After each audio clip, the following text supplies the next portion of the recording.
Hi there everyone, my name is Jessica Brogley and I'd like to take a brief moment to talk to you about how iMovie can be a versatile digital storytelling tool. So you can get iMovie on any of the 10 School of Ed iPads. You can also put it on your own device for about $6. So let's go over just the bare bones of what you need to know in iMovie to pull off a digital storytelling project. So we'll go ahead and tap iMovie. And now it's asking me to initiate a project, so I will click the plus sign. And while trailers are loads of fun, I am looking for a movie today. Now I would ignore all of the theme options below. It kind of becomes irrelevant and distracting anyway, so I'm just going to leave it on modern and tap create.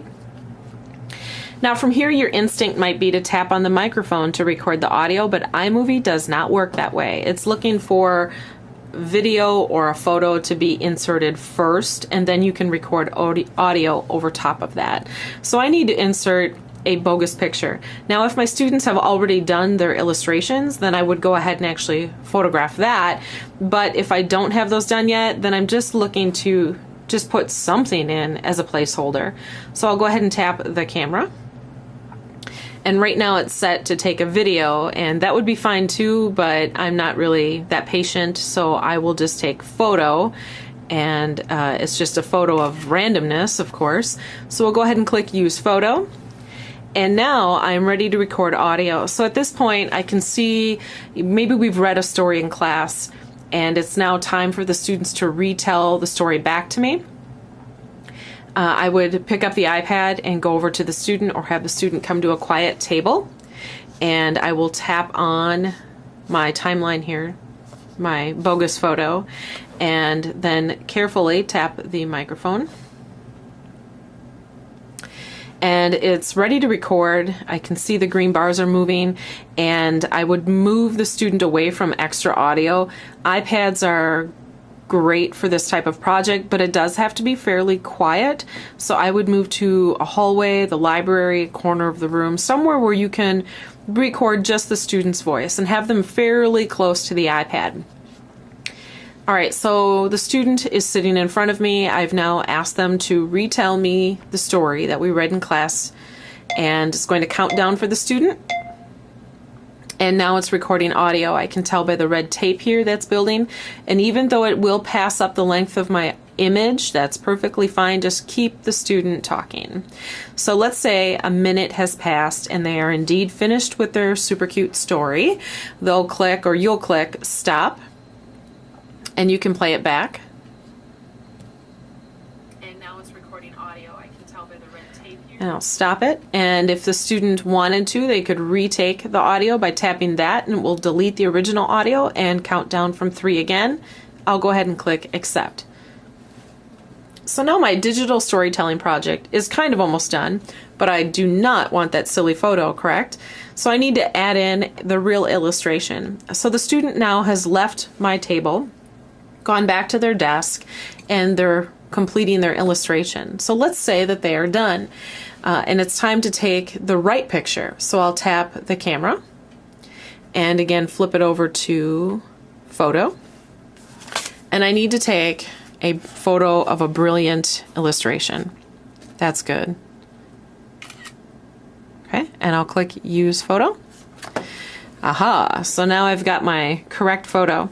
Now something that iMovie does that's really annoying is the default is this Ken Burns effect, which moves the image. Now maybe you want that, most people don't, so I'm going to go ahead and tap the image, and here it says Ken Burns enabled. Let's try to get rid of that.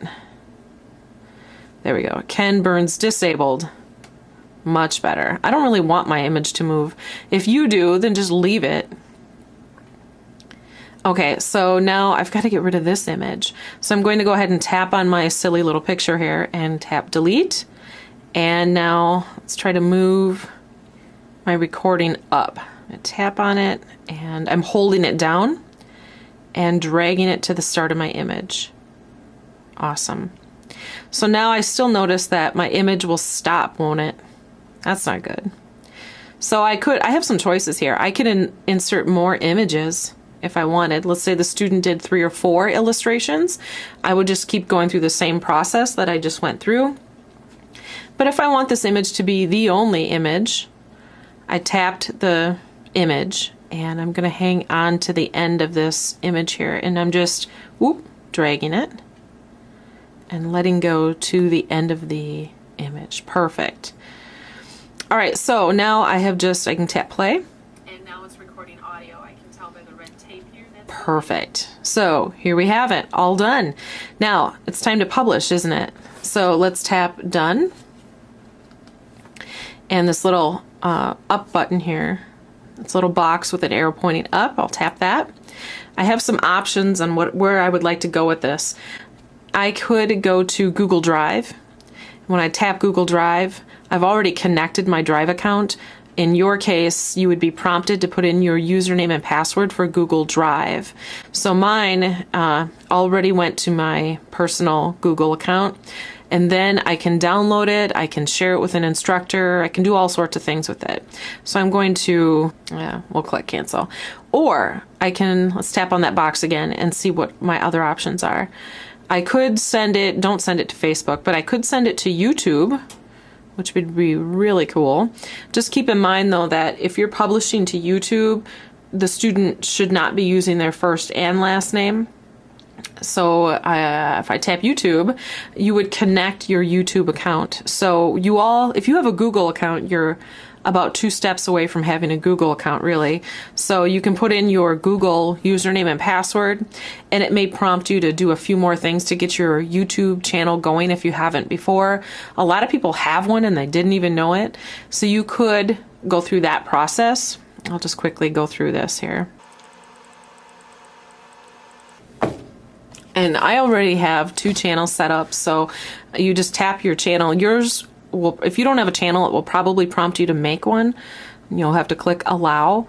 And now it's asking me to name my movie, give it a description, the size, pay attention to the privacy settings for your video. Private means nobody but you can see it, so that's kind of pointless. Unlisted means it's on YouTube, but I can't search for it. I would have to have the link. I like that one a lot. And then public means it's searchable. I think I really like the idea of publishing to YouTube because it starts to control your professional digital footprint. But if you're not ready for that, it's perfectly fine to just publish to Google Drive. Let's check out and see if there was any more options that you liked. You could click Save Video and save it as any of these, really. Just keep in mind, the longer the video, if you're going to pick HD, you're going to sit and wait for a while.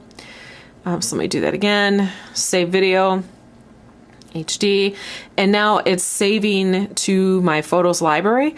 I then could connect my iPad through the old port into a computer and upload it to D2L that way. So you have lots of options on how to get your video off the iPad once you're done. So that part we have to kind of troubleshoot together, but there you have it. I have just made my first really sketchy digital storytelling project in front of you. So give it a try. iMovie is a great tool for you to work with. Have fun.